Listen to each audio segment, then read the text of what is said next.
Beyond the Waves is a Hail Hail Media production. It may contain sweary words, and adult situations may be discussed. If you're in the company of underage temps, turn off the show now and listen back later. If you'd like to get in touch with the show, email us at beyondthewaves67@gmail.com.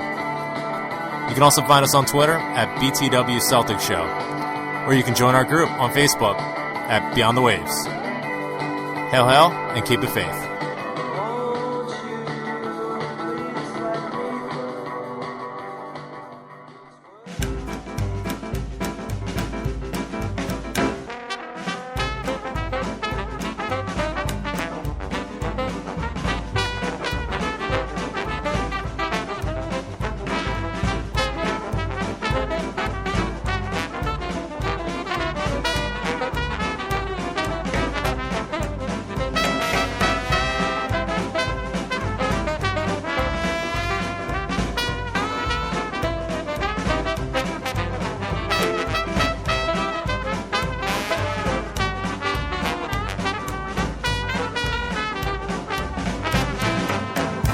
Goodbye, Joe, you gotta go, me oh my yo.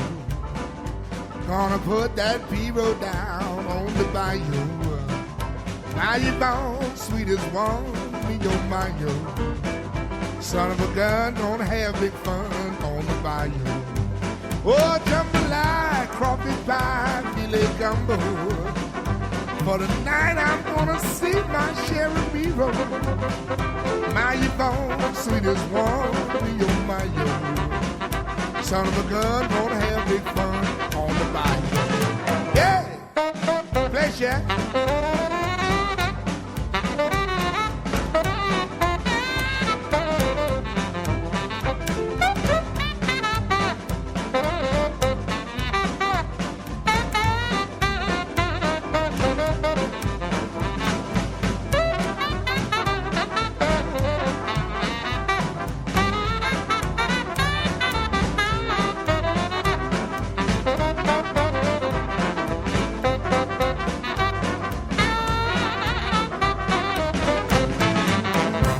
Thibodeau, fine to know, place is buzzing. Kin folks come to see you gone by the dozen. Dressed in style, go hog wild, be oh my yo. Son of a gun, gonna have big fun on the bayou. Oh, jambalaya, crawfish pie, filet gumbo. For the night I'm gonna see my share of B-roll. My phone, sweet as one, me oh my yo. Son of a gun, gonna have big fun by the bayou. Play Shaq, oh yeah.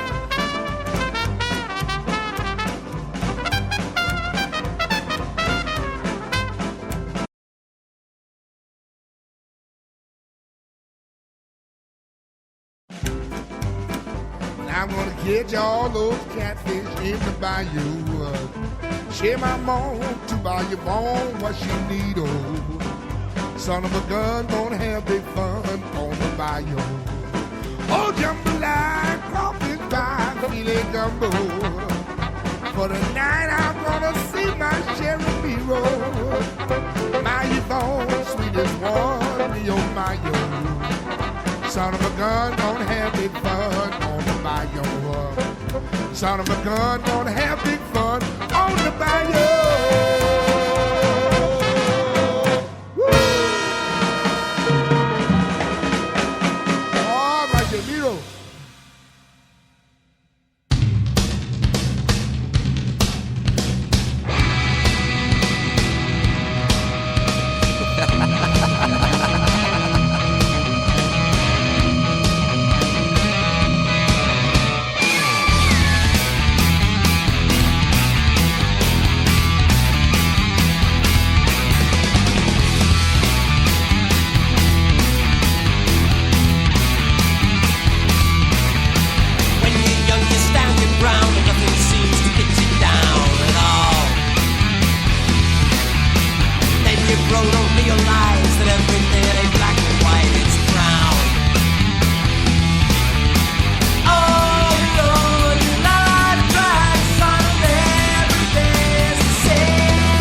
It's a long way to paradise from here.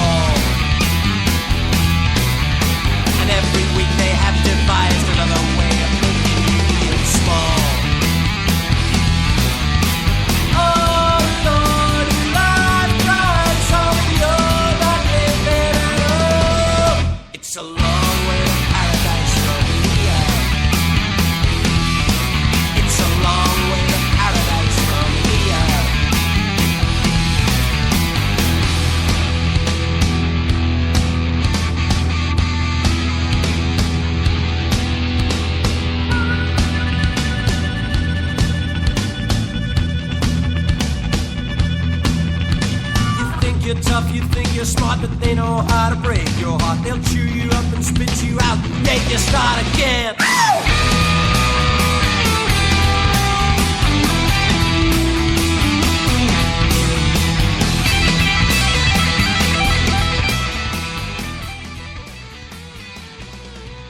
Welcome to the Beyond the Waves Celtic Football Show, live from the New Orleans CSC. My name is Graham Wilson, and thank you so much for joining us today.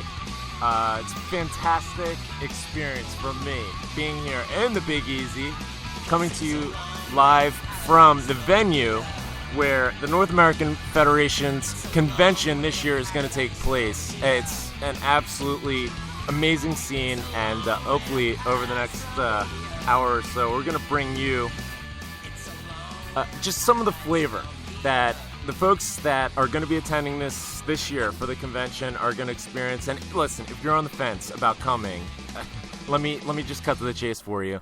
Go ahead and make the plans and get down here. It's phenomenal. It's a great city. It's certainly worth seeing, and the reputation certainly lives up to all the fanfare. But before we do anything, let's get an introduction around to our panel today. First off, to my left, we have Steven. Steven, state your full name. Give us your social security number, your birth date, and your favorite color. Welcome. Thank you so much for joining us. My name is Steven Holzenthal. My favorite color is green. Weird. I am the president of the New Orleans Celtic Supporters Club. And to my left is Angela. I'm Angela Drinkwitz. I am merely a member, no office-holding member of the New Orleans Celtic Supporters Club. You're an underling. Yes. Well. And my favorite color is also green. And to my left is... My name is Stephen Patterson. I'm the Minister of Propaganda for the New Orleans Celtic Supporters Club. And my favorite color is... Why does this microphone say blue on it? It says blue right on the front of it. Never mind that. Okay. Never mind that now. Sorry. There is no color on radio. It's all black and white. I need to do some fabrication to my microphone because apparently it doesn't. It says blue right on the front. I know it. Twice. Violation, absolutely. So today we had an opportunity to watch Celtic at Tannadice taking on Dundee United. 2-0 victory. Fantastic performance, in my opinion, from Celtic. We saw from the starting lineup, it was a bit confusing, a bit off-putting. I make no mistakes and no sort of illusions about my opinion in terms of playing Samaras at this point, considering he is gone in the summer. You know, the manager has stated it. He has all but stated it. And yet, the manager starts him today, and true to form, every time I slate Sammy, he comes up with a moment of brilliance. Stephen Patterson, let me turn it to you just really quickly. Your impressions on the game today. I mean, sparkling performance, I think. We saw Scott Brown once again playing right back. We're a bit thin at right back, but Derek Fisher, once again, for some reason, wasn't even on the bench, didn't get a start today, didn't get a look in. What were your impressions on the game, the starting lineup? I mean, some confusion there, but you can't argue with the result, can you? Oh, well, first of all, I was delighted to see Samaras start just so it would annoy the shit out of you. So as soon as I saw him in the starting lineup, I said, I can't wait till Graham Wilson walks in here and sees him coming on to the pitch. So that was a good start. And then it just went from, the sublime to the ridiculous. And Sammy scored, and your head exploded. So that was fantastic to see. Then Angela brought the donuts, and the match just got better and better. And then our president came at half-time, and it just went even better and better and better. And then Stokesy scored, so I thought it was good. I'm glad Henderson's playing well, and I hope to see, like I sent into Celtic TV, hopefully we'll see more of the young players coming in the next couple of weeks. Definitely. And it was brilliant. I always love when Celtic win. It makes a brilliant day. It's 9:30 in the morning, we're all drinking, and what a great day to be in New Orleans and be a Celtic supporter. It's a great way to start your day with a Celtic victory and to win with the donuts. Thank you, Angela. Bring in, and they were some of the most delicious donuts I've ever eaten. So I mean, kudos to your donut supplier. Blue Dot on Canal Street. Shameless plug for them. So. Well, for those who are going to come into town for the convention, that's certainly a worthwhile stop on the Red Line. That's it. So we're getting some feedback that it's a bit quiet. So we're going to try and pick up our voices so that you all can hear us. But Blue Dot, Canal Street. Once again, if the purveyors of Blue Dot are listening in and they want to start a marketing campaign, I'm open to negotiations. So we'll start it there. Stephen Olsen, let me turn it over to you. The performance today. I mean, obviously coming into the close of the season, there's some trepidation about what's left to play for. But I think there's a lot of excitement and there's a lot of interest in. Specifically Liam Henderson, a young player. I mean, he's 17, 18 years old, and he's not looking out of place at all, is he? No, he's not. And I like watching all of the young players come on. I'm not too concerned about what's left to play for. I mean, the league is it. We won it, and then that's at the end of the day, that's our goal for the year. But yeah, it was a great game. I only saw half the. I came at the halftime, so I missed the first half, but the second half we played well, and I was... You're just like the Rev. Yes. Were you getting high this morning? Because that's what he does. I was not, but we'll see. No, listen, if you were getting high and you did turn out to New Orleans, it was the New Orleans CSC. Finn McCool's, first off, fantastic venue. If you did turn out and you were high, it was a perfect venue with the donuts. Can't talk enough about the donuts, but Finn McCool's here. Just a fantastic venue, wonderful bar. Stephen, let me turn it back to you. Tell me a little bit about Finn McCool's, the bar here. I mean, this is your baby. I mean, and so much of the experience of just coming out and supporting Celtic and just generally, you come out and you have an environment where.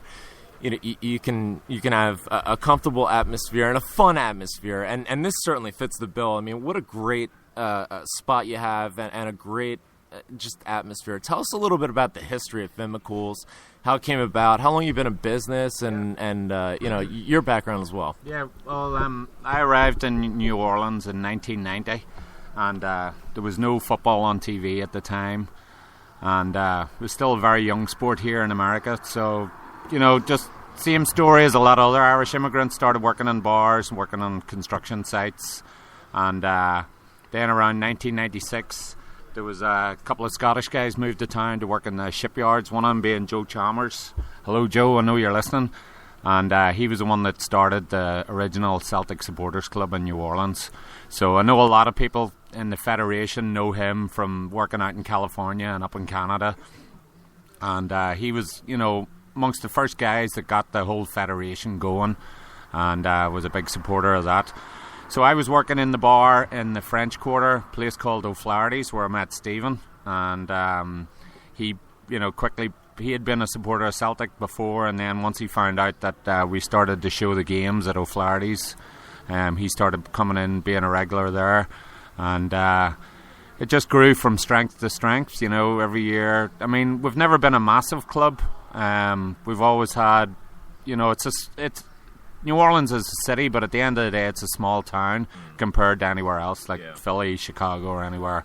It's definitely a small town, but it is a port city, so it does have a big Irish tradition of immigrants, and so we started watching Celtic, and it was great, and that was like, back in the days when you would get newspapers sent from home, or you get the odd videotape sent over of matches, so it was great to see a live game every week. And this was before even English Premiership was being, sold in America. Right. We were watching the Celtic games. So I worked in the bar there, it was great. And then we started going to Las Vegas to the Celtic conventions. That was always brilliant crack every year. We just loved it.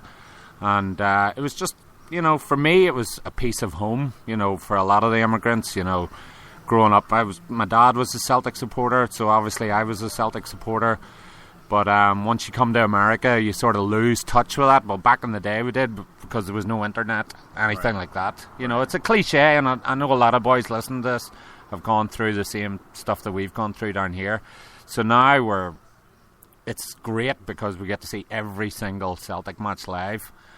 So in 2002, we found this little neighbourhood pub that was run down, and basically took it over. And for the first year, because we were renovating the bar and getting it open, we were still watching the Celtic games in the French Quarter because they had bought the satellite dish, and they were showing the games down there. So the very first Celtic match at Finn McCool's was the 2003 UEFA Cup final against Porto, because that was on TV. I think the channel was Fox Sports World back then. That's right. Yep. So what was the turnout like that it was day? fantastic, I mean, because that was out. a great season, because we beat Liverpool. Then I think it was Boa Vista as well, and I couldn't believe it. Like, we were actually, this was our Lisbon. We were going to see the Lisbon Lions and of our generation. So just the fact that it was on TV and we could actually, the supporters wanted to come to Finn McCool's because it was a Celtic bar, and so we watched the first game, and I think we had probably about 20-25 people, which was massive for us back then. That's great. And we've got a great photograph from back then, all of us wearing our sombreros. And even though it wasn't the result that we wanted, that was one of the most memorable days I've ever had at Finn McCool's. And that was a great, start to the... So then the following season, we, got the big C-band satellite dish that, could track the satellites around the Earth that moved. It was brilliant. And, the club grew up here as well. And like I said, it's always been a small club, but, we've had a hardcore group of probably 6 or 8 guys, throughout the years. And, we've had some new blood coming in, like Angela. She loves coming in to watch some matches, even though the first time she turned up, we wouldn't let her in the door. Because it was 6 o'clock in the morning. She wasn't wearing a Celtic shirt, so I thought she must have been homeless. Well, she does look suspicious. Right? So I said, sorry, we're closed. And she said, well, it says on your website you're showing the Celtic games. So I thought, all right. Not for you. But then she had a box of donuts under her arm, so we thought we'd let her in. So it was good. Fantastic. Yeah, so it's, Finn McCool's is it's a unique place. It's definitely, it's what the customers make it and what the regulars make it. So, everybody plays a part. We're the hosts. Me and Pauline are the hosts, but everybody, makes it what they want, and it's been great. We love it, and everybody that comes here is always welcome. So, except the Huns. Huns, for all the Huns and the zombies that are listening, you Both should... of you. There are levees 300 feet away, and they open them, specifically for people who, wear the Union Jack. So just keep that in mind. Now, Stephen, let's move on. Because you're talking about 2003, Porto, and the game in Seville. What an amazing time. And that's really when you're getting going, and there's a buzz going about, and you fast forward a couple of years, and one of the most certainly tragic and what I think in time will be one of the more formative events that have happened in New Orleans. Hurricane Katrina took place. Tell us a little bit about that situation, that experience. We're in Hurricane Alley, so to speak. New Orleans is not. It's very familiar with the bad weather, the hurricanes, and stuff like that. But Katrina, in hindsight, it's easy to look at it in a certain way. But when it was approaching, did you have any idea that it was going to wind up being just such a disaster in the city? Tell us a little bit about the build-up, the preparation when it was coming in, and just the overall experience and the impact that it had on Finn McCool's. Yeah. Well, I'll talk about my experience, but Stevie had a different experience as well, so we'll definitely want to hear his side of the story. Yeah. So, I've been here since 1990, and over the years, there's been a few hurricanes come by, and scares where we would have to maybe evacuate, and so you're sort of used to it. And we always said, the great thing about hurricanes is you always have a couple of days notice. It's not like an earthquake or a tornado where you have absolutely no. Yeah. At least you have you have the Weather Channel, and it's porn to these guys. They love it when hurricanes come up. There's always some guy standing on a beach like, the wind is blowing crazy here. And they love it. They love it. So it was, whenever, Katrina was coming, I remember on the Friday night looking at the weather, and it was, I said, it's not, my informed opinion was if that's coming here, it's going to have to make a right-hand turn. And it's not. There's no way it's coming here. I remember telling my wife that. So obviously the next day it took a big right-hand turn and headed straight for us. So, and it was the first time we had been here. At that stage we'd been here over 10 years, and that was the first time they called for a mandatory evacuation, which means you have to leave. Yeah. They had never done that before. Yeah. So, we had the pub at the time, and it was very difficult. We didn't know what to do, whether to, do we close up? I think there was a Celtic game that morning. I have to look that up. It was Sunday, the 29th of August, 2005. I think there was a match that morning, and I think there was one guy showed up for it because everybody else. Remember Graham Shand? And I remember him telling me afterwards he wondered why the doors were locked and there was no cars on the street. So. That's Celtic. Yeah, so he was here for the match. But anyway, so we got out of town that day, the day before, and we were lucky enough to get out of town. And the area that we're in now, it's called Mid-City, sort of halfway between the river and the lake. And New Orleans is like a bowl, basically like a soup bowl. So we're right at the bottom of the soup bowl in this part of town. It's all just we're under sea level. To give everybody the impression and the image, everything is underneath the river. So I mean, if the river jumps the banks, the entire city just fills up like a cereal bowl. Yeah, and the river is naturally the highest part of the city, and everything sort of falls away from that. And they've got really, really good levees by the river. And we actually didn't have a problem with water coming from the river. It was more from the lake and the back end. But anyway, so we got out of town, and but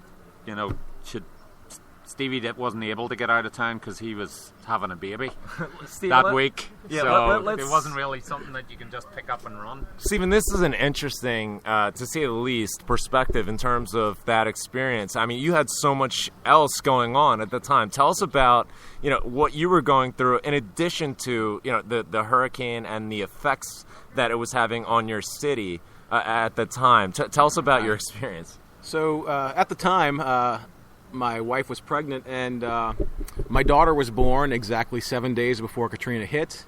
And she was a couple of months premature, so she was in the NICU unit at Toro Hospital, which is in New Orleans. And my wife didn't get out of the hospital until the Friday before Katrina hit. So we knew there was a hurricane coming, but we had a lot of other stuff on our mind. And once we found that our daughter was, she was going to be stuck in the hospital for a few months, we said, well, we're not going to leave her here. We're going to stay, and which was an incredibly stupid decision to make.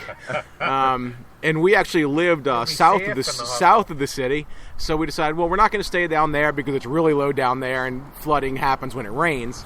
So we got a hotel room in the French Quarter, and we figured, we're on the 14th floor, we're going to be fine. And my daughter's in Toro, and the nurses are saying, you can't stay here at the hospital. But we'll keep in touch, keep calling every couple hours. We'll let you know what's going on.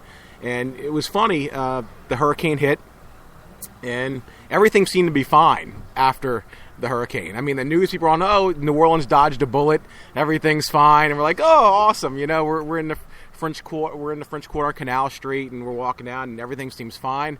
So I figured, well, all kinds of trees are down. We'll stay in the night to let the crews clear out the trees and everything, and then we'll go home the next day, go see our daughter in the hospital, and everything will be fine. And everything's going to be fine, because the news just said, "Hey, we dodged a bullet." Right. Brian so Williams said everything's so Anderson Cooper so we're all standing doing in the middle of I-10, exactly. like, everything's go good. home.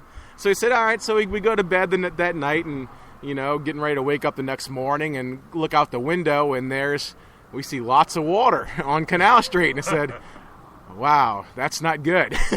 That's not what you were expecting. Yeah. And then you turn on the radio, and there's like, well, the levee's in breach. There might be 14 feet of water coming up through the French Quarter. And we're thinking, shit. We're in trouble. So, so then, have that with my daughter's in the NICU at Toro, which is nowhere near where we are at the moment. And, we're calling and everything's fine there. And then the power goes out, so then you can't contact anybody. So we were at the hotel for a couple of days, and then I want to say on like Wednesday or Thursday, finally the hotel kicked everybody out. And it was 90 degrees. It was really early hot. September down here. It's like it was extremely hot. Yeah. And we ended up at the convention center in New Orleans. I don't know if you've seen pictures of that, but Google it, the New Orleans Convention Center during Katrina. And my wife and I were there, my parents, my wife's parents, and her grandparents. And it was quite a scene. And my daughter, we weren't sure what happened, what was going on at Toro, because there was no communication. And you couldn't take her home because she's in the NICU. She needs care. She couldn't come home. I mean, what an amazing, what a just an anxiety-stricken time for you. So it was about 2 or 3 days that we didn't know where my daughter was or what was happening, and finally we heard we could still text. My wife's phone could still text out, and we had heard from people that we know. They had been calling senators and all kinds of politicians to find out what the hell's going on. Ray Nagin. Yeah. He was. You can count on him. Yeah, you can count on Ray. But anyway, they found. We had found out my daughter had been airlifted out on Wednesday, and my wife's stepbrother is a doctor in Alabama, and he convinced the University of Alabama at Birmingham to send down a plane to pick up my daughter and several other babies from Toro's NICU unit. Wow. So they ended up getting flown to Birmingham. So my daughter was fine by Wednesday, and we were stuck in New Orleans. And so we didn't get out, I want to say, until Saturday evening when the FEMA buses finally showed up. I mean, there's a whole other story with the buses. The hotel had actually chartered buses to come pick us up, and they were literally right around the corner, I want to say on the Wednesday, to take us to Baton Rouge, and they never showed up because they got commandeered by FEMA and got sent to the Superdome, so our rides never came. So we were stuck in the city until it was Saturday, and we finally got out and ended up in Birmingham because my daughter was there for about 2 months. I mean, we had known, like I said, I had lived in South Louisiana at the time, so we knew our home was gone. I mean, I worked down there, so the work was gone, car was gone, home's gone, and my daughter's in Birmingham. So luckily, we had family in Birmingham, and we ended up staying there for a couple months and then moving back down. That's amazing. I mean, like, you have a situation where, like you said, after the hurricane hits, you think, okay, we dodged a bullet. It's not going to be, it's going to be manageable. And then it was almost a delayed effect, when the levees broke and all the water flooded into literally New Orleans, and you have a newborn baby, where there's so much excitement and anxiety along, just in that event alone. And then to add to it, your newborn baby is hundreds of miles away, and you don't know where your home is. You don't, you don't know what the state of your business is. I mean, it's just, it must have been just, just an incredibly difficult time. It was pretty rough, and but I tell you, the Celtic support was unbelievable. I mean, the help that we got from literally all over the world was incredible, and it would have been extremely hard to function without some of the help that we got. And two people in particular that I've got to give a shout out to are Dan Shields in Birmingham, who did a lot of work in trying to help find my daughter when we didn't know where she was, and also Donnie Cairns in New York, who personally helped me out immensely, and I can't thank him enough for the things that he did and things that he offered me. And it was greatly appreciated. But I mean, from all over the world, I know the Huddle Board, I think Celtic Minded all did collections, and we did receive all that help. Yeah, Global Hoops, definitely. And that speaks so much to what the Celtic support is all about. I mean, we are it's this cliche that's thrown about social media and everything, but it does apply, and this is a perfect example of it. We are a family. And, I mean, going back to, your situation, and I remember when Seamus Cummins had the fire in his home, and people rallied around him, people rallied around you, and that speaks so much to what it means to be a Celtic supporter. In addition to just watching the club, following the club, knowing the history, and loving the club, it's we're all in this together. It goes back to a quote that one of my favorite dubs that I know, Declan from Aurora CSC. Yes. Jesus, me old flower. When Seamus was going through his tough time, and Deco and I coordinated a lot to try and provide support for him. Deco, one of the salient and just something that will always stick with me was, Deco said, "Listen, if something happened to me, I know there would be 10 Tims on my front lawn asking me, what I need," and that's something that you don't get, anywhere else. Arsenal supporters, listen. They support their club in the biggest library in Britain. Let's not kid ourselves. But you don't see this experience with any other club, and it just means so much to have that support. Absolutely. No question that the support was immense. I don't know. It all came in to Joe and Stephen, and we all received it, and it was. I think the bottle of Buckfast was one of the best things we got. That's right.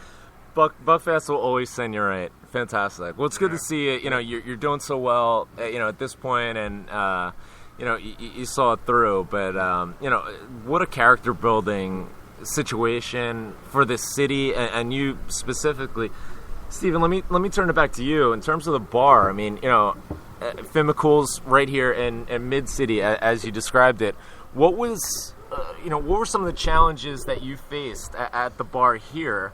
In terms of how long were you closed? What sort of rebuilding did you have to go through in that situation? And did you ever think maybe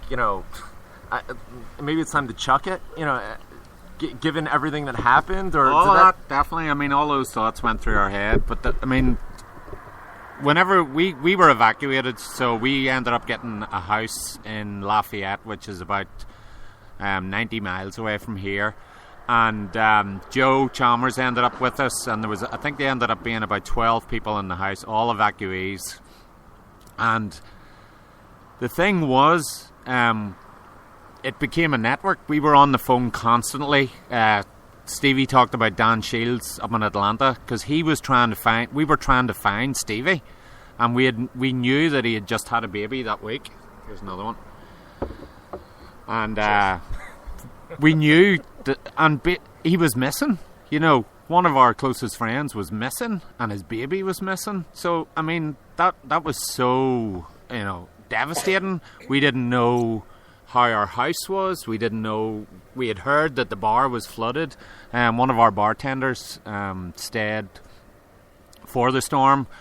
Ended up being up the street and took a canoe past Finn McCool's. There's a famous picture of Finn's with the floodwaters about 6 or 8 feet outside the bar, and them canoeing past, and that was about 2 or 3 days after the storm. That must be surreal. It was yeah. We were absolutely devastated and gutted, but and I don't know if I've ever told Stevie this, but the focus was on him for the first couple of days until they actually heard where he was, and that. Back then, the Celtic family was a network. Everybody was calling everybody. People were coming up with ideas, getting politicians involved, and that was all from just people having concern about their own, which was fantastic. So our experience was the most frustrating thing was the city was shut down. We couldn't get back in. For a couple of weeks. You weren't allowed in. The National Guard were here. We came in for one day to check on things. You were allowed in to see if your house was okay, but you couldn't stay. You had to get out. You had to get right out. Yeah, so we knew the bar was gone. And, as far as we were concerned, it was done. We considered moving back home. We considered moving to another city in the States.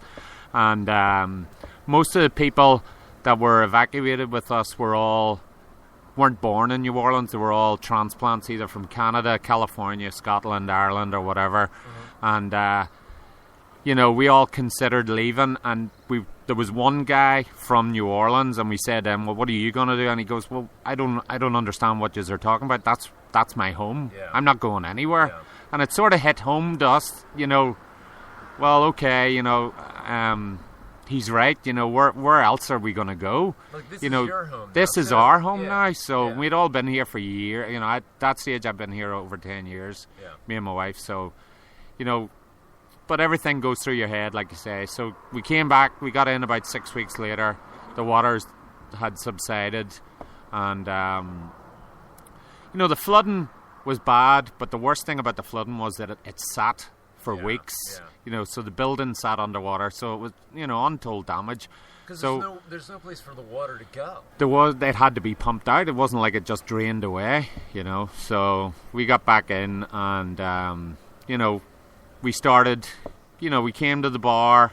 We went to our house. Lucky enough, our house hadn't flooded like Stevie's. We lived close by the river then, so it hadn't flooded. Like I said earlier, that's a naturally high part of the city. Yeah.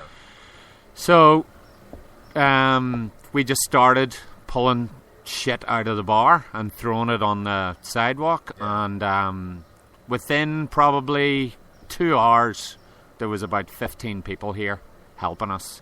Just people had been driving by and saying, I wonder if Finn's is ever going to reopen, and they were so delighted to see us. They were all dealing with their own homes being flooded, but they needed a break or whatever, and they needed, to do something else. So it was sort of like the Amish getting together, to build a barn. We all got together to gut each other's houses out, pull all the sheetrock out, so we'd pick somebody's house. I mean, that's literally the way it was. Oh, it's Saturday, we're going to go and do Paul's house. So 25 of us would turn up, go and pull all the crap out of his house, and then everybody would go, well, I need help on Monday. So everybody would turn up at this guy's house on the Monday and just start pulling. So everybody turned up here. And it's like a staple of the community. Like in a situation like that, you want to have, the symbols of normalcy restored. Yeah. You want to have, some sort of return to what you knew before. Yeah. And that must have been so motivating for you to, it was good. Get it back up and running. Yeah. The weird thing was there was no electricity here for almost 5 months. My God. So every night, it would just turn into this ghost town. There was no traffic lights, no street lights. My God. So we would have a party, like we said, we had gutted the whole place out, and we had a get together, and everybody turned up on their cars and basically put their headlights on, and we had parties, with just everybody brought their own beer, but it was great to be at the pub.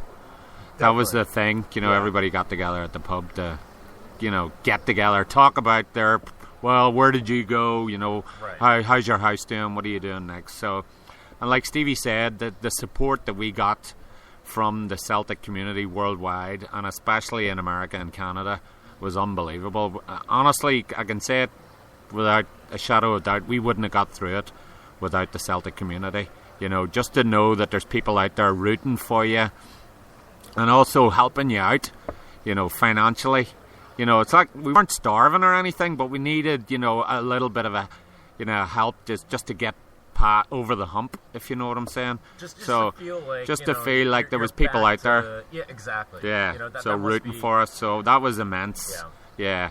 And then there's a famous photograph of us all watching the Celtic Rangers game back then. That was I think it was in October or November of 2005. And there's like a circular saw. You have some horses. With And it happened totally by chance. We had gutted the walls. There was no electricity. We pulled everything out of the walls. And I remember looking at the satellite box, and we always kept the satellite box behind the bar up high, where you had to go back and actually get on a stool to get up. So I thought, well, that hasn't flooded. Let me plug it in to see what's going on. And it was just on the off chance, because we hadn't looked at any, I hadn't even thought about any other Celtic games or anything up until then. I was saying, fuck, I would love to see a Celtic match at the minute. So I plugged it in that morning, and people are ripping the walls out around me, and I said, no, let me try this. And I plugged it in, and we had the generator going, and the signal came up, and it was like fucking manna from heaven. Oh, wow. And I think there was only about two or three of us in there at the time, and got the text going, and the boys all showed up. And that's fantastic. So they came in, and there was mold in the place, and I said, look, it's sort of dangerous being in here at the minute, Yeah, bring your ventilator and your Celtics strip. And I also said bring beer, because we were out of beer. That's it. So a couple of boys brought beer, a couple of other boys brought masks. It was BYOM. Yeah. So we were all sitting there watching the match, and it was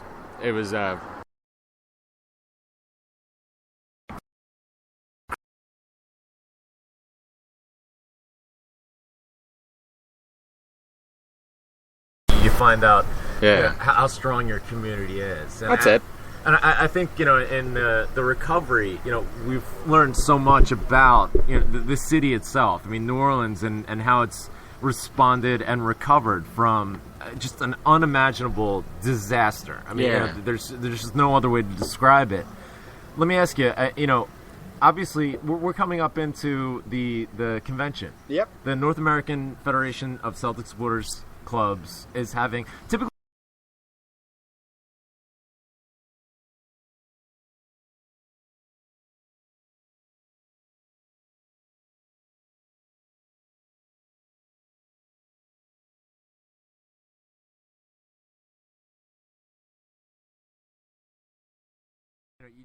You have a way of being and feeling when you're here.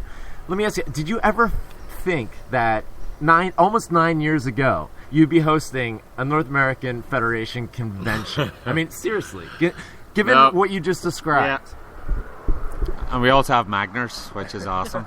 We're all drinking it now. Quick plug.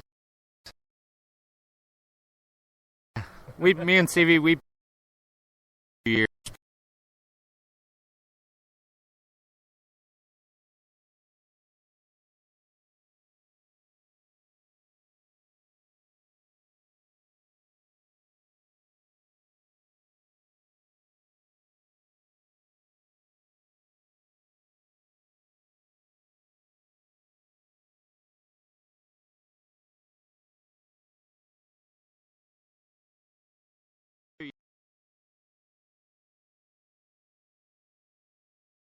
They have it in Vegas, which is brilliant, and then every other year they pick a different city to go to, or the city, hosts it.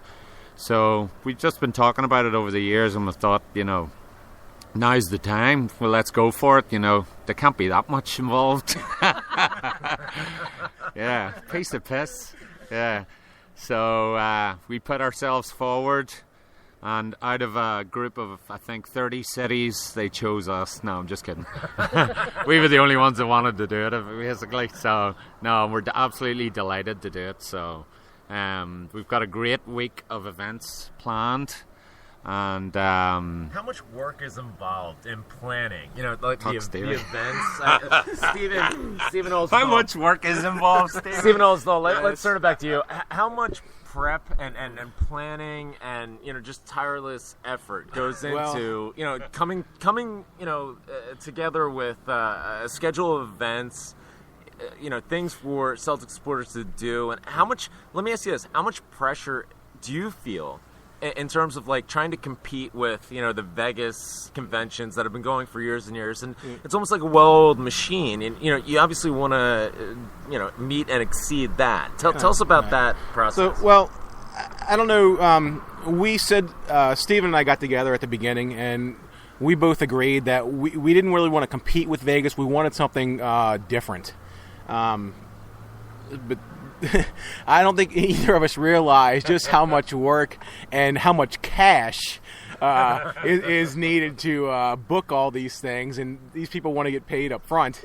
And so it's taken a lot, and it doesn't just run itself. Yeah, we were originally planning on doing this by committee, and then early on, we decided that this was going to be a dictatorship, and that mainly Mr. Patterson here was going to do all the legwork and getting everything done. So Stephen has been immense in getting everything done, and we've got a great itinerary, I think, for everybody.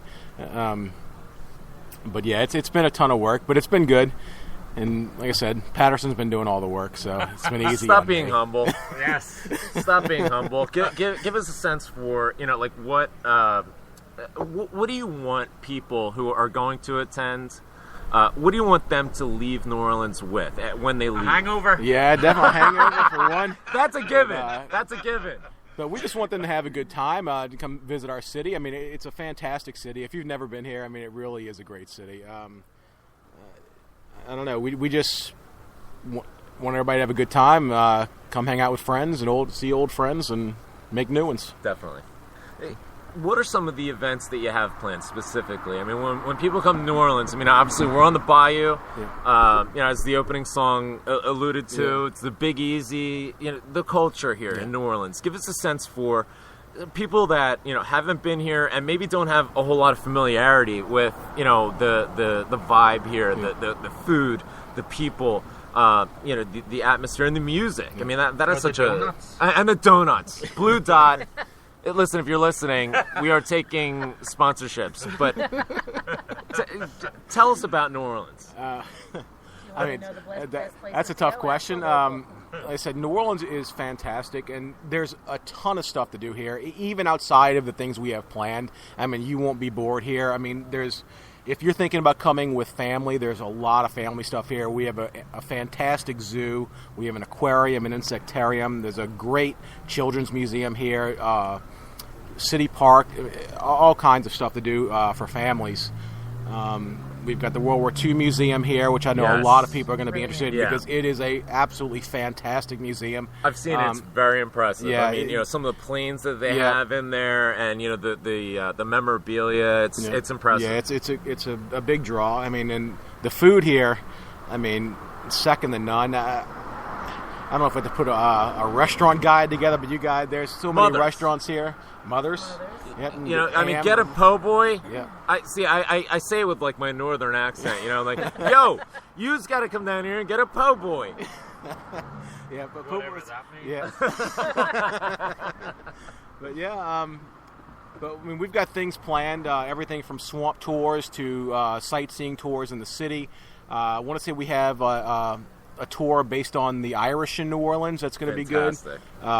We have a jazz night planned at the Irish Cultural Museum in the French Quarter.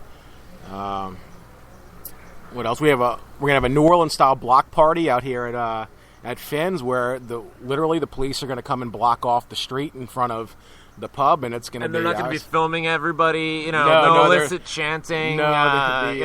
Offensive they won't be behavior filming in New anyone. Orleans. Everybody will be having a good time. I think they have a very liberal interpretation of offensive behavior in New Orleans. They do. Right? Yeah, that doesn't mean drop your pants and everything, because you will end up in OPP for the night. But and as they say in the French Quarter, don't pee on the street, because that is one thing they will take you to jail for. Find a toilet. Yes. Yeah.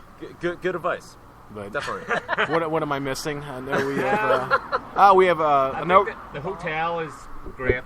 I think we picked. Me and Stevie went and looked at about 4 hotels, and I think we had 2 main criteria. One, that the pool was big enough, and the other one, that the bar was big enough to support us. to support us. So we ended up picking the Marriott. They gave us a really good rate. Right on Canal Street. Right on Canal Street. Very central. You're basically in the French Quarter. You're right on the edge of the French Quarter, which means you walk out the side door. Your blocks, the surrounding blocks are filled with bars, restaurants, nightclubs, everything you can want, and they're all open 24 hours. Bourbon Street. It's 2 blocks from Bourbon Street. Yeah. So, I mean, Bourbon Street's great to see. You get to see it once. It's it's historic, but it's been totally commercialized over the years. It's got t-shirt shops and crappy bars and restaurants as well. But the French Quarter is something to see. It's great for walking around. Definitely. The cathedral is there, historic Jackson Square, and it's all within a couple of blocks of the hotel. So the hotel is going to be a great base to walk around. You know, you're not going to be stuck out by the airport. You don't need a car.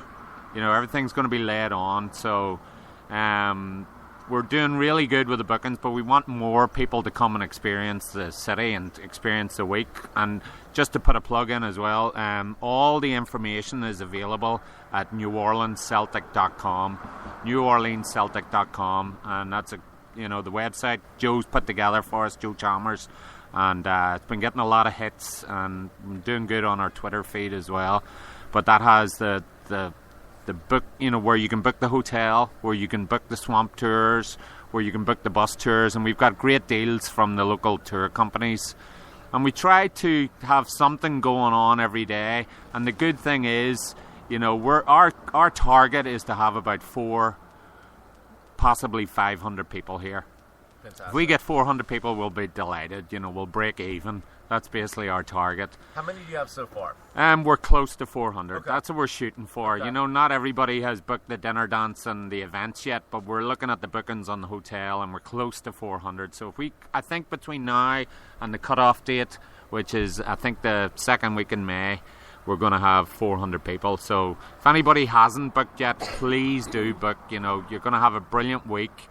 Especially anybody living in the States. New Orleans is cheap to get to. It's so easy to get and to. It's easy to get to, so definitely. If you haven't been to New Orleans and it's something that, you thought, oh, New Orleans is something to check out, and, maybe you have some apprehension about, post-Katrina and everything. I've been here twice in the past 4 months, let me tell you. I mean, it's a beautiful, fantastic city. Everything is up and running, and they're ready for you. The question is, are you ready for New Orleans? Exactly. That's the question. So if that's not enticement enough, Stephen Patterson, you're a man of the world, okay? We can tell from your accent. You're a Belfast man. I'm from Guatemala. You're from Guatemala. you're a Sandinista. Sí. Muy guapo. Let me get your perspective in terms of New Orleans. Can you compare New Orleans to like a city in Britain or Ireland or throughout Europe? I mean, what would you compare it to if you can? Well, like I said before, New Orleans is a city, but at the end of the day, it's just a small town. It is relatively small compared to everywhere else. So we know all the different parts of the cities. We know what parts to stay out of, and we know what parts to go to. And the part we're in, it's called Mid-City, like I said, and it's a beautiful neighborhood. It's a residential neighborhood, very working class. I mean, there's a lot of corner bars and restaurants. Yeah, we're sitting outside right now. I mean, there's homes around us. You can hear the traffic going by, but it's just very comforting. Yeah, and this bar's been here for over 100 years. It was built in 1908, and it was opened by Irish immigrants. And I'm glad it's been returned to Irish immigrants, so it's I can't say enough about New Orleans, and like Angela as well. She's not from here, but like we were talking earlier on, and she said, it gets under your skin. She's been here 9 years, and you want to talk about that for Angela, a bit, coming to New Orleans? Sure. Yeah, thank you. It's a perfect segue because Angela, I wanted to talk to you about, not just I want to hear about your perspective in terms of being in New Orleans and visiting Finn McCool's and the environment here, but also what has drawn you to Celtic and what keeps you coming back and supporting Celtic on an ongoing basis. I mean, what's the appealing aspect of Celtic as an American woman? I think this is a very salient point for people all over the world who in the experience that I've had, I mean, people are compelled to hear, how do Americans, and specifically American women, how do they come to support Celtic? Tell us your experience. Oh, well, first things first, I ended up in New Orleans because I transferred down here with my job about 6 months before Hurricane Katrina. Wow. Yeah, nice timing. Excellent timing. Yeah, the first phone call that I received was from my mother, and she asked me when I was moving home, and I very definitively said to her, "Mama, I am home. This is my home, and I'm not going anywhere." Wow. And this is the longest I have lived anywhere in my entire life, and I'm in my 40s. Wow. So that's kind of that. That's fantastic. Why am I a Celtic supporter? This probably isn't going to be a very popular answer, but it's the honest truth. Nobody has a popular answer. Just tell us.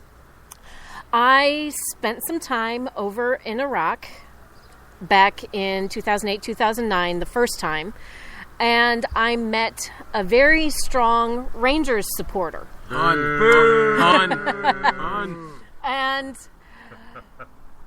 not really being a gambling woman myself, I felt compelled to make a little wager with this person. Seems and reasonable. I said, okay, I bet you that Celtic will win the championship this year. Way! And then you sang Going Home British Soldiers, didn't you? Be honest. From Iraq? Don't even lie. You know you did, right? So, well, we lost that season. This was in 2008.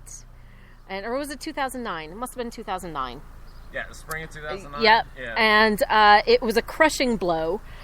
But because Peter Lowell didn't buy Stephen Fletcher. But anyway.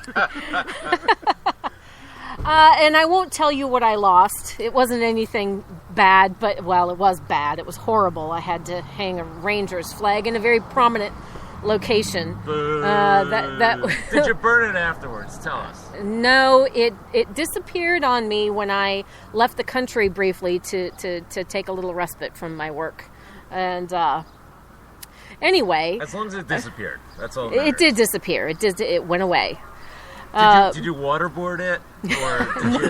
No, I didn't waterboard it. It went to one of the black sites. It's in Guantanamo now. She's not allowed to talk about her other job, which is CIA Black Ops. There's no such thing as the CIA. But exactly. Yeah. So fast forward to January, February of 2012. It was 2012. Yeah, I had just returned from my second stint over in Iraq, and as Stephen mentioned earlier, it was about 6:30 one morning, and I come knocking on the door, and no answer, and I could hear things going on inside, but the doors were locked, and so I sat down on the picnic table, and I got my little phone, and I was looking up the website just to make sure that I had my information correct. And as the Celtic family does, they locked you out. Right? She looks like she hung a Rangers flag. We're gonna keep her outside. Hopefully it rains.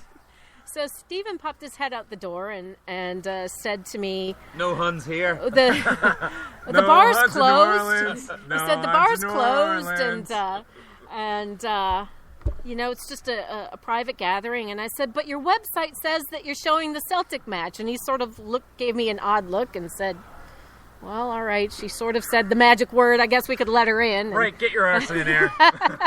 and nearly 2.5 years later, I'm still coming here for as many matches as I can. Why? Why do you keep coming? Why do you keep supporting Celtic? What is it about the team and the support that just compels you? I mean, were you a soccer fan at all?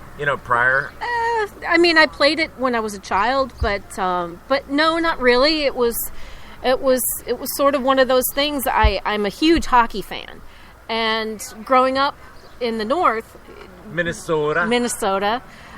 When we weren't playing hockey, we were playing soccer. Yeah. So it was just sort of a natural transition. And, being in the South, soccer is obviously more popular than hockey is. Didn't do much ice here.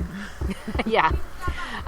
So I kept coming. I had become a Celtic fan when I was over in Iraq, and so the only thing that I could do was queue up, live feeds on the internet and things like that. So I was never actually able to watch an actual match. And so coming to Finn's and being able to see the matches and not just, rely on the feed to figure out what the score is. All my colleagues over in the desert, they would just laugh at me because I would walk around with my Celtic stocking cap on and a balaclava on. Yeah. We know. And they just thought it was fantastic that I was such a dedicated fan, even though I couldn't actually watch the games. And so coming to Finn McCool's was my way of giving back to something that supported me greatly during a time that was, quite frankly, a little bit stressful. Yeah. So, Stephen was kind enough to let me in that day, and the rest was sort of history. It was good of him to do that. And, very lucky, very lucky. And it's always nice to see changes in the team lineup. Not only from the perspective that it's always good to get new blood in and see what they can do. Especially Samara starting today, that's great. Well, I've got my own opinions about that, but wear him out for the next folks, because he's useless to us now. We've sort of gotten to a point where we're able to, because the split's already taken place, we've now in a position to let some of our less experienced players get out there and sort of see what they can do, and the future. Exactly, and see how we can utilize them in the future. So this part of the season is always kind of exciting for me, because you can always see what the new blood's able to contribute to the team. And see what we're going to look forward to. See what we can expect next season. I mean, especially in the situation where league's already wrapped up, and we're already looking forward to Champions League qualifiers and winning treble next season. So who are going to be the integral parts that are going to contribute to that? That's always exciting. I mean, we had Stefan Johansson, who in my opinion was a phenomenal buy in the January window, and Lee Griffiths, who I was critical of when we signed him. To see him come in, and we heard the chants today. Lee Griffiths sings what he wants, and so does Graham Wilson. I sing what I want. In spite of the fact that you won't join me, Angela. I don't hold that against you. Well, you would lose every single follower on your Trust me. broadcast here. Trust me. What I've done so far on Twitter and elsewhere, if it hasn't lost me any followers yet, I think I'm good. I don't think I can do any more to lose people. I'm glad you're more confident than I am in my ability to Angela, contribute to that. As soon as you're ready to sing, I'm sitting here waiting. So we will sing together all the Celtic songs.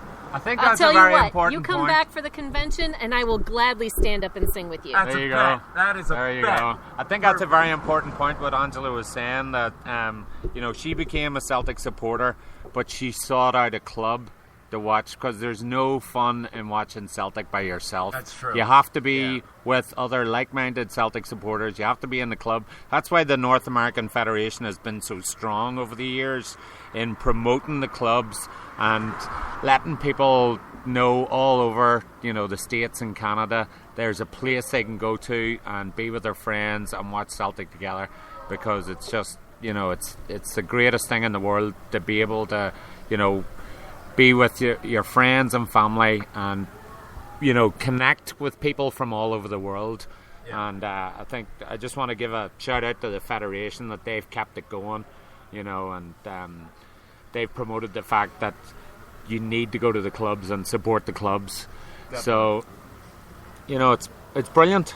It's brilliant. And one of the other things that we have planned, and Angela's going to be here for that, is we are going to have a night after the block party at Finn McCool's.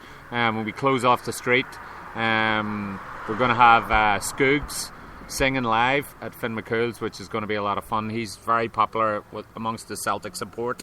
And then we're going to get that night, we're getting everybody inside Finn's, and we're going to have something called Chucky Okie, which will be Irish rebel songs karaoke all night long.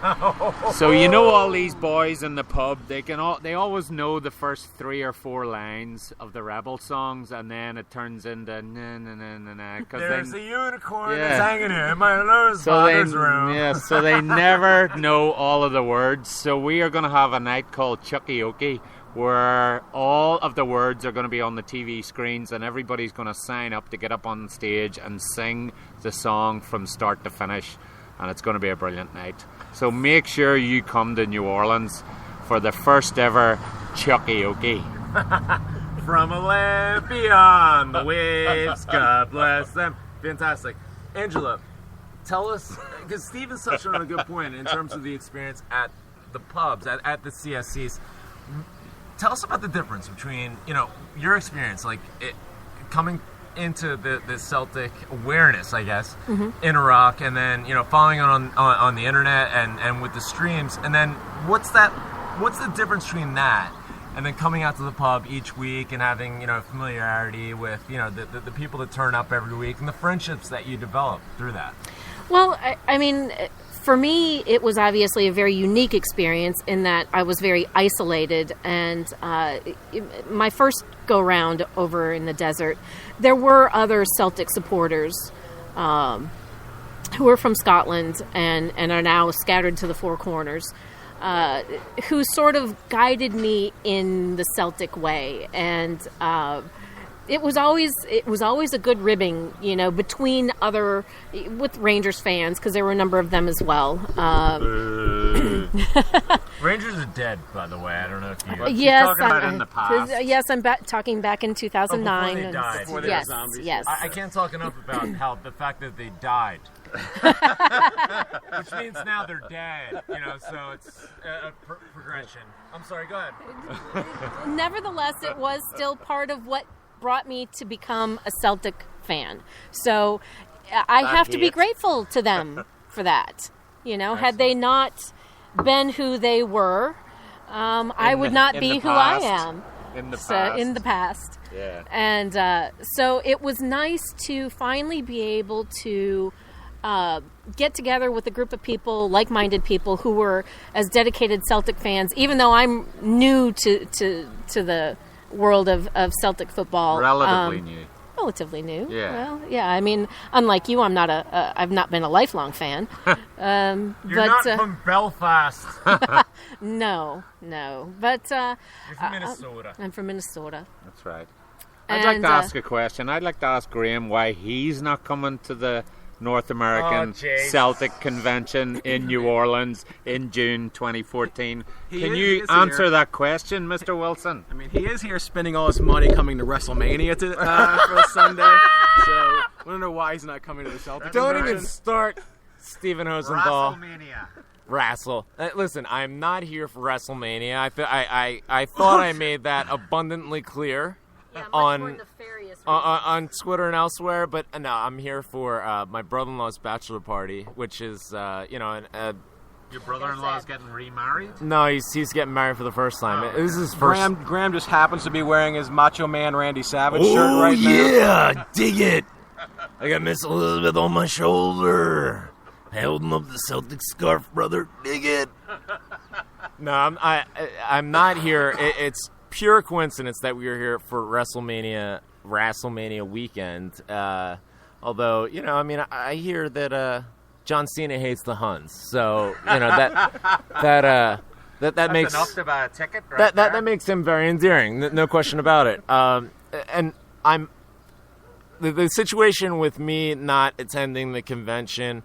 There's no good excuse. There is no good excuse. There are some things that I'm probably going to wind up revealing in the next couple of weeks that will make that a little more apparent.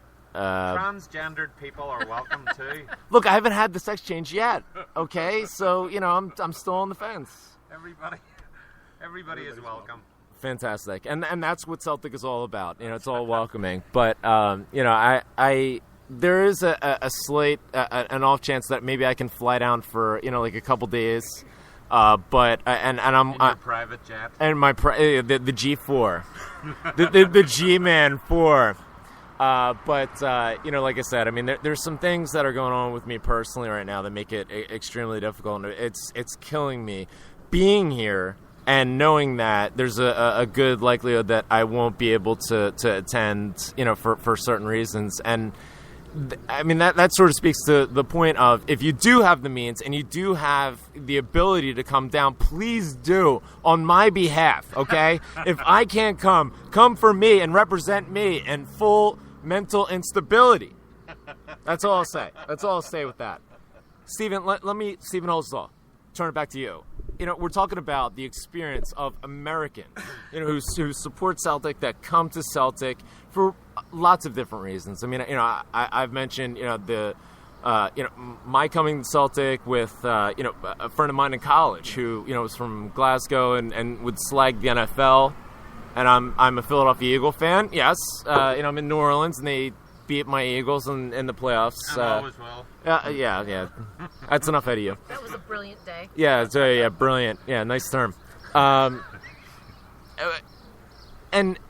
it, I think I had a similar situation to Angela, where it came out of the dynamic between Celtic and what Celtic stands for and what they were up against, with regard to Rangers in terms of what we know now, as has been evidenced from Paul Larkin's great work, amongst others. But, his latest work, The Asterisk Gears, really puts into great detail, how much cheating and the level of cheating and the detail of their cheating that came to pass to get their success in the 90s and their history, in terms of their sectarian element, their anti-Catholic element. I mean, I'm not a Catholic, but my mother's Catholic, my wife's Catholic, and I mean, my children are going to be Catholic. So, I just don't subscribe to an idea that casts out a certain element of people that, just based on purely religious grounds.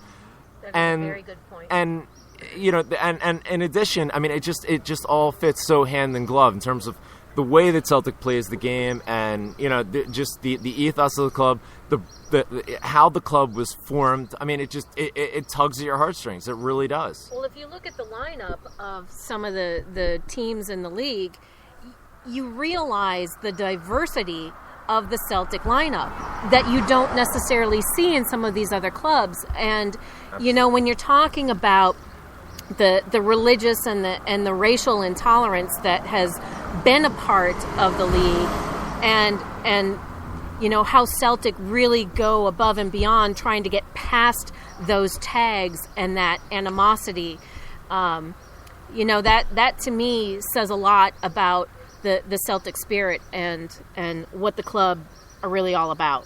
Definitely. So that's one of the reasons why I've continued to be a Celtic supporter beyond that wager those many years ago, and beyond the waves. Beyond the waves. From a land beyond the waves, God bless them. Stephen Olsendahl, let's turn it back to you, and we're going to get to one of my favorite segments of the show, which is Let's Lag the Board. What, in your mind, because I think this is a salient point for all of us over here. I mean, not just certainly for the expat community, that came to support Celtic from being in Ireland as well as Scotland, all over Britain. But for us here, I mean, it's something that we, considering how we follow our sports and how our sports are administered, we can't generally understand how the PLC, I'll refer to it that way so that we don't hurt feelings and I don't get abuse on Twitter, how they sort of in my opinion and impression, how they sort of ignore us over here. Yeah.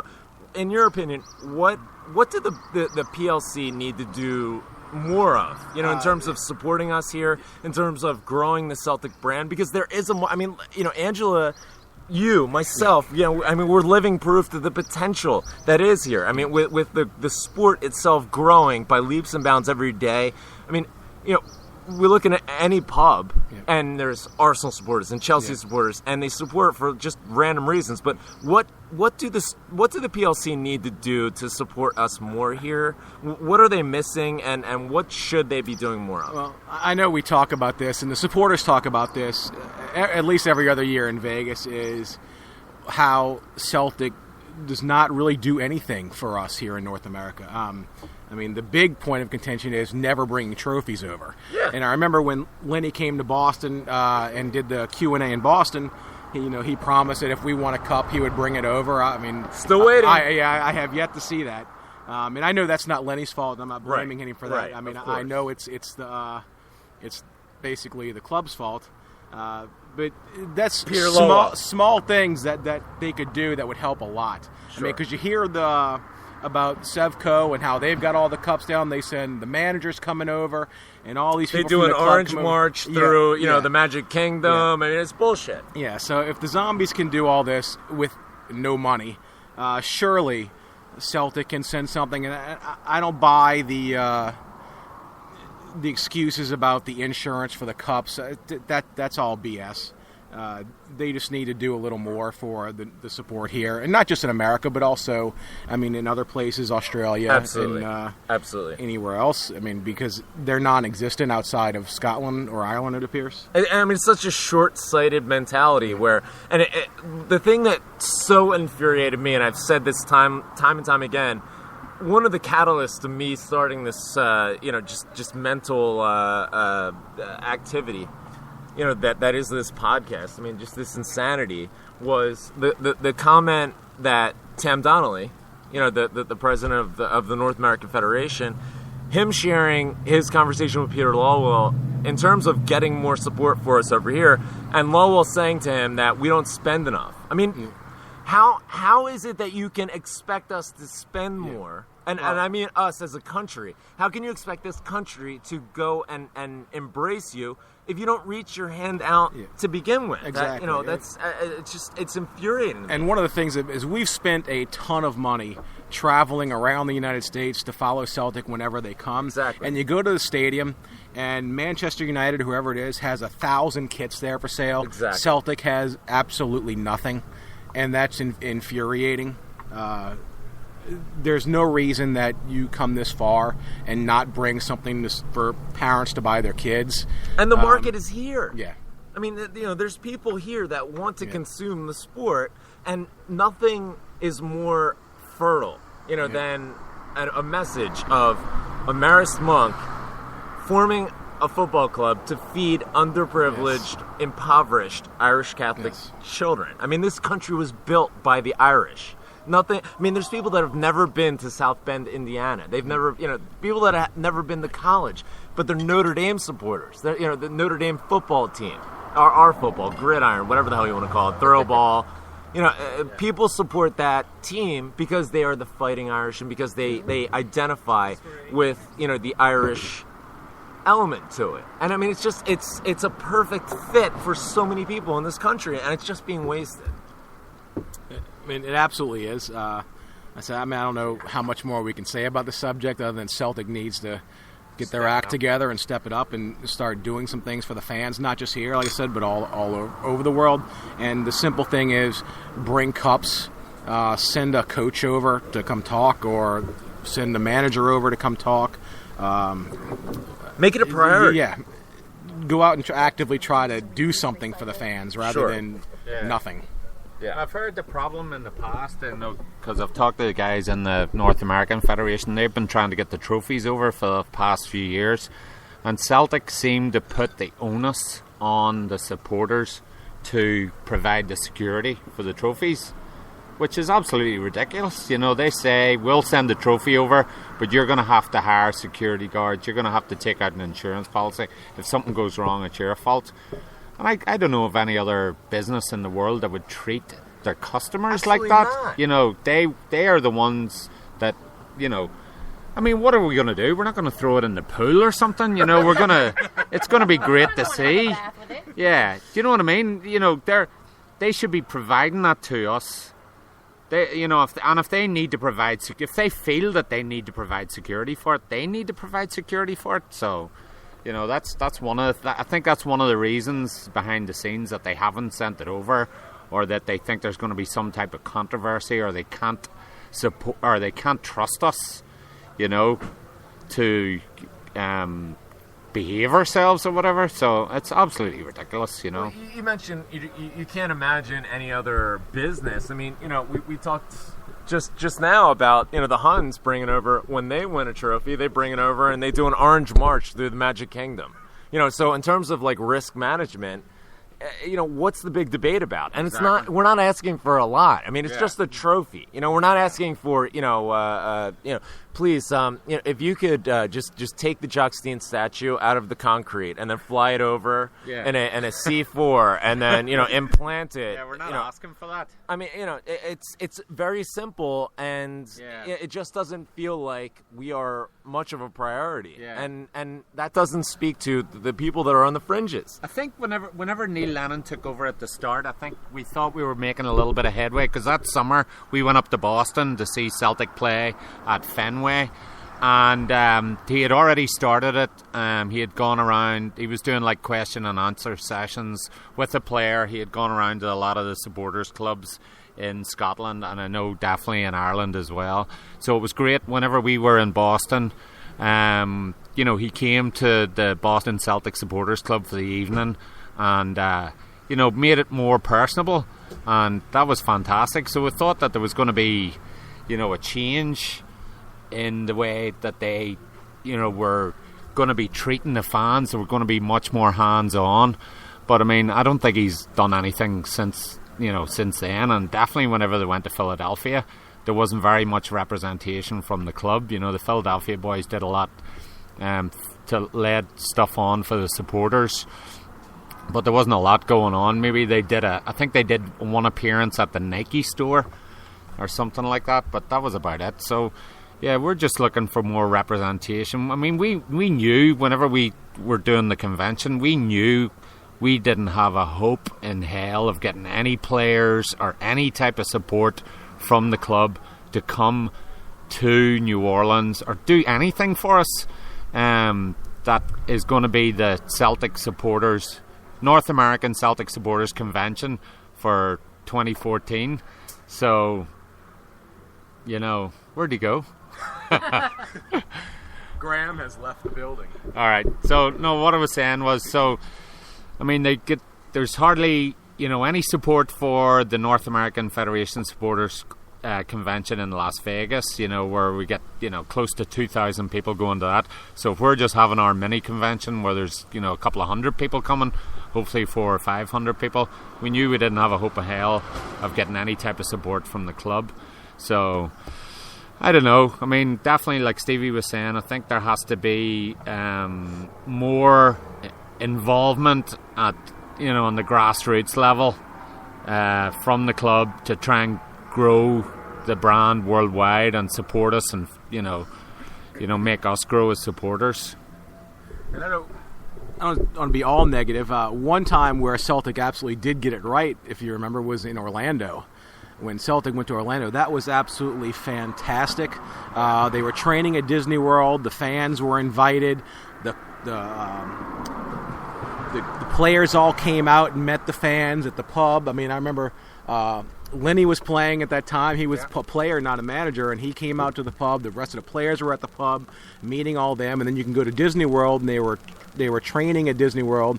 You could take pictures, get autographs, and that was a time when Celtic did it right.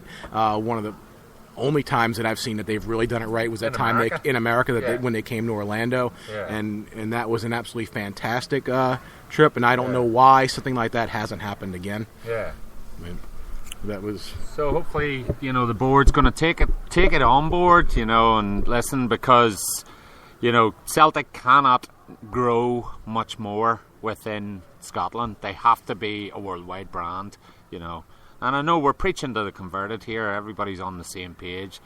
They just have to do more, and I think Celtic TV has got better than it was a couple of years ago. Yeah. I think Kenny's doing a really good job hosting that, and it's a lot more professional. He posts all my selfies and, the shapes the shoot. He loves you. He absolutely loves you. And I love him back. Yeah. What a beard. Yeah. He's a beautiful man. He's a beautiful man. So, even if we had some presence from them this summer, just reporting on what's going on in New Orleans, the Celtic fans are getting together. But hopefully we'll bombard them with enough Twitters and emails that they'll report on what's going on in New Orleans this summer. And it's going to be a ripe time. It's going to be before the World Cup and then getting into all the pre-season and Champions League qualifiers, and hopefully converting new Celtic fans to watch the games. So we're really looking forward to it. Dermot Desmond has been here to our club before. I know Stephen Patterson is a close personal friend of his. I mean, maybe we can call him up on his personal line to see if he can come. He's taking you to the Masters next week, I think, or yeah. I believe he was flying from here to Barbados to go play golf. Wow. For dinner. Barbados for dinner. See, I have a G4. I have a G4, and he has a DD4.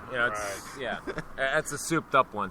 Yeah, I'll tell you, that's a funny story. He turned up one morning, and I knew who he was. And I just, I didn't want to make a big deal out of it or anything, but there was probably about 5 or 6 of us here watching the game. No. He was allowed Sorry, in. this is a private gathering. Yeah. No, usually anybody with a moustache like that gets in. So he came in with the missus. Yeah. And it is a funny story. So he turned up and, bought him a cup of coffee. I said, can I get you anything? Bought him a cup of coffee. So I didn't want to bombard him with questions, so I let him stew for a bit. You're and a then, better man than me, because and then, I'm like, sit down. Yeah, I have questions for you. So then halftime came, I went up and chatted to him, introduced myself, asked him what he was doing, and he said his son was in town for the weekend. They came to visit him. So then I was trying to, I said, where are you staying? He goes, we're, in the French Quarter or whatever. The Ritz-Carlton. Yeah, probably. And then just a very off-the-cuff remark, I said, where are you going for dinner? And I expected him to name one of the restaurants in town. Commander's Palace. Yeah, one of the big, fancy restaurant steak places. And he looked me in the eye and just said, Barbados. That's where I'm going for dinner. So basically he had the jet waiting till the end of the Celtic match. But he was cool. They had coffee and ice water, and he left the bartender a $100 tip. So, right. But he didn't pay for his drinks. Cheap bastard. So, the pub made nothing out of him. What a prick. Yeah. No, but he was cool, but it was funny. That's how the other half live. Where are you going for dinner? Barbados. So, I'm going to Taco Bell. You and Rev. You'll see the Rev at Taco Bell. Tell him to put the weed down. I'm not going to Taco Bell because that would land me in the emergency room, but you need to go to bed. That's a different story. I do need to go to bed, don't I? So you'd be ready for tonight? Absolutely. I'm feeling rough, so I don't even want to know what I look like. I get this like Mitt Romney haircut after he's on a bender. But I just want to thank you so much, Stephen Patterson, for welcoming me in today to watch the game. You haven't opened your gift yet? Stephen holds thought. Let me open my gift. This is fantastic. I so was not. This is amazing. I was not expecting this at all, and it's beautifully wrapped. As well. It is. I've just to set the scene. I'll tweet out a selfie as I do with the gift, but I have a Celtic bag that's wrapped with all sorts of tidings and good joy, and I'm just love and love. I'm delighted. So let me see what we got here. This is fantastic. Wow. Holy. Ooh, it's a blow-up sheep. Wow. It's a blow-up sheep, and we have some KY jelly and a baby pool. Nice. No, this is... Wow. That's gorgeous. I'm going to wear this for the next week. It's a shirt. Dickies. For those who are listening, this is like top quality here in the U.S. Yeah. And it has the crest of the New Orleans. Tens of dollars worth of material. Tens. Must be at least tens. New Orleans Celtics Worst Club insignia on it. I wear it with pride. And on the back? As I do. Listen, I wear clothes by the day, so this probably will not leave my back until May. And let's take a look at the back. Wow. That's beautiful. On the back, there's the Bayou Boys insignia with is that an alligator or a crocodile? There's a difference. It's an alligator. All right. Yeah, we don't have crocodiles here. Yeah, we have crocodiles in the East Coast, so I have to watch my P's and Q's. But this is beautiful. Thank you so much. I really appreciate it. I appreciate you having me here today, and just taking some time out to talk to us and to talk to the listeners about the convention that's coming up. And yeah, we want everybody to come. We hope that it's going to be a tremendous success, and that there's going to be a huge turnout, because there's a story to tell here in New Orleans, and I hope that everybody got a sense for that today. And hopefully, for the people that are attending or thinking of attending, if you're thinking of attending, stop thinking and start doing. Make the plans. The flights, they're reasonable to get down here. The atmosphere is tremendous. Finn McCool's right here in Midtown. It's Mid-City. It's fantastic. So please, check it out. Even if it's not for the convention, if you're passing through, make a point to stop here and say hello to Steven and Angela. But if she doesn't have donuts, lock her out because it's just a done thing. Guys, thank you so much for having me today. Hey, can we give one last shout out? I don't want to. Please do. Say hello to Paul Larkin, who's been a great friend of us, and if you haven't read any of his stuff or see what he's up to, please check it out. He's got some great work. Also, the rest of the people in the Global Hoops, like Stevie Rogers up in Denver. I know he's probably busy waxing his chest and running a marathon up a mountain or something, but I'm sure he'll listen later, and everybody else. So thank you. And we hope to see you all down here in New Orleans. Thank you so much. Stephen Patterson, for maybe those who are tuning in late, tell us again, if people are on the fence and they want to, get the plans made and arranged, how can they find out more about this this convention that's coming up in June? Yeah. Tell us the dates and where we can find out more. All right, so what we're doing is we're hosting the North American Federation of Celtic Supporters in New Orleans, June 2nd to June the 8th, and you can find out all the information at neworleansceltic.com. That's neworleansceltic.com. It's got the links to book your hotel. It's got the links to book any of the events that we're having. And if you're a member of a Celtic Supporters Club in America or Canada, definitely get in touch with your president and board, and they will, fill you in with all the information. We have people coming in from Scotland, Canada, Ireland, England. There's a couple of French guys coming. We're hopefully some guys are coming from Australia as well. And it's going to be a brilliant week. We've got stuff planned every single day. And one of the things that me and Stevie wanted to make sure that was that, people come and they get to see the real New Orleans. There's going to be touristy stuff to do, but you're definitely going to get to see the real New Orleans. You're going to get to taste the authentic food. You're going to get to hear really, really cool jazz music from, the birthplace of jazz. We all listen to Irish traditional music as much as we can, but whenever you come to New Orleans, you got to hear the jazz and the local blues and stuff like that, and it's going to be really good. And on Saturday night, to finish off the week, we have an event called Shamrock and Roll. We've got two really good kick-ass Irish bands, one from Houston, Texas called the Blackguards, and another guy from Donegal called the Danny Burns Band, and that's going to be a brilliant night as well. And the dinner dance is going to be held in a place called Mardi Gras World, where they make the Mardi Gras floats. So you're going to get a taste of Mardi Gras, even though you're not going to be here. We're calling it the Celtic Mardi Gras Ball. That's excellent. And we're going to have masks for everybody. You're going to have beads. We're going to try and have a mini Mardi Gras parade, because there's always, anytime we go to a dinner dance in Vegas, there's always a conga line breaks out. So we're going to have it as a traditional Mardi Gras parade. Thursday is going to be the block party at Finn McCool's, traditional New Orleans street party. We're going to have live music, events taking place outside. It's going to be boiling hot, so bring your sunscreen. And then I think one of the highlights of the week is something people are going to be talking about for years to come, is going to be the Chuckyoke.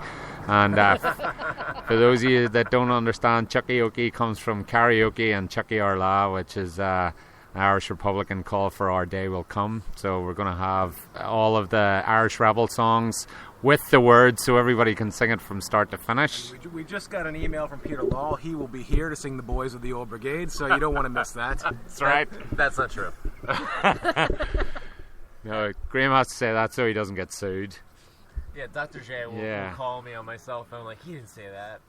So then I'm just going to do the week in reverse here. So then on the Wednesday night, we are going to have the Beyond the Waves Celtic River Cruise, where we're going to have a dinner cruise down the Mississippi River. We're going to have jazz bands and Irish traditional rebel music playing on the Mississippi River. We're going to have a great night on the Wednesday night. We've also got a golf tournament planned. We have the Celtic bus tour of New Orleans, how the Irish built this city. And that's going to be fantastic. We also have swamp tours if anybody wants to see alligators live and up close, eat marshmallows and dead chickens. We're going to have that. And we're also going to have the traditional Celtic pool party. You don't get to shoot them. Yeah. Yeah. And what else? We're also doing...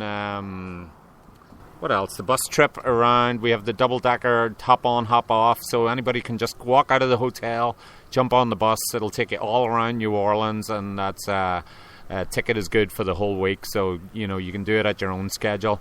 You'll be right there in the French Quarter. You can walk around. You'll be right on the Mississippi River. You'll get to see all the historic parts of the French Quarter, and some of the best food in the world. Absolutely the best. I can say that categorically. New Orleans has fantastic cooking, and some of the best restaurants. Brilliant pubs, different types of bars, music bars. You'll see blues, jazz, traditional, modern, and some great nightclubs as well for the younger people. And it's just going to be a brilliant week, and it's always great. People get together and, they haven't seen people for years. Some people don't go to every convention, so it's brilliant hooking up with old friends and talking about the season to come and just solidifying the Celtic family. And we're very proud and honoured and really looking forward to hosting the convention. And we want it to be the convention that people talk about for years to come. And I think we're going to set the standard, and we're very proud to host it, and we hope everybody comes. Brilliant. Thank you so much, Steve. And I'm convinced that, as you said, this is definitely going to set the standard, in terms of upping the game for not just, Celtic conventions in general, but, Vegas is sort of, the standard. The standard. I don't want to use that term, but it is the default, and this is certainly going to up everybody's game, with it, and in the process have just an amazing time. So thank you again so much for having me down today. Thank you. I had an amazing time. To visit Finn McCool's. As I said before, if you're in New Orleans, come by, see the place, see the neighborhood, and see New Orleans. It's a great experience. Angela, as well, thank you so much for joining us today. Thanks for having me. I just have one parting comment for those of you planning to come to the convention this year. Don't be alarmed if anybody from the local community strikes up a conversation with you. That's customary here. We're friendly to everybody, so don't be alarmed. Good one. That's called being friendly. If anyone asks you where you got your shoes, or they can tell you where they got your shoes, tell them you've got them on your feet. That's the answer. Otherwise, you're getting scammed. Yeah, I ran into that myself last night on Bourbon Street. So, hey, there's a sucker born every day, and one of those days was 36 years ago. So, with that being said, thank you so much again, and hey, hail. Champions, Celtic family, and thank you so much for listening in today. Hopefully, you found this informative, entertaining. We'll be back next week, and typically we have Shane McGowan and the Pogues take us out. I figured I'd change it up with something a bit different and something a bit more applicable to the environment. So. Closing out the show today is a favorite son of New Orleans, and enjoy it, and we'll talk to you soon. Hail, and keep the faith.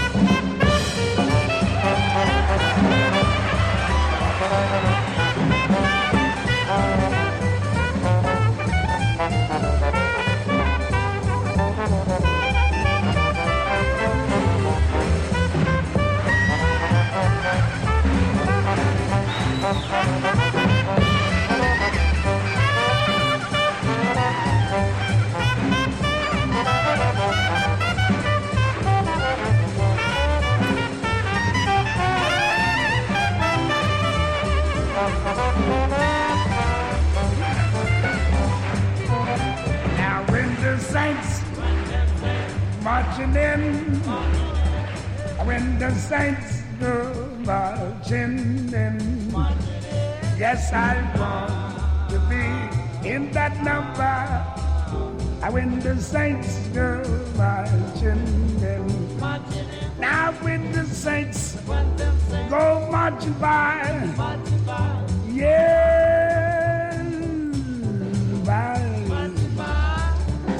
I would like to hit the numbers.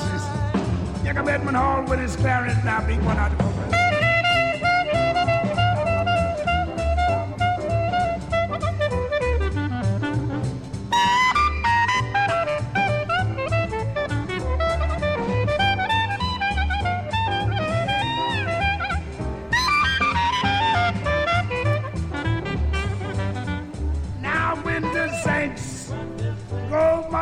in. I waited to the saints marching in. Lord, I want to be in that number. Here comes Summer Young and his trombone wailing.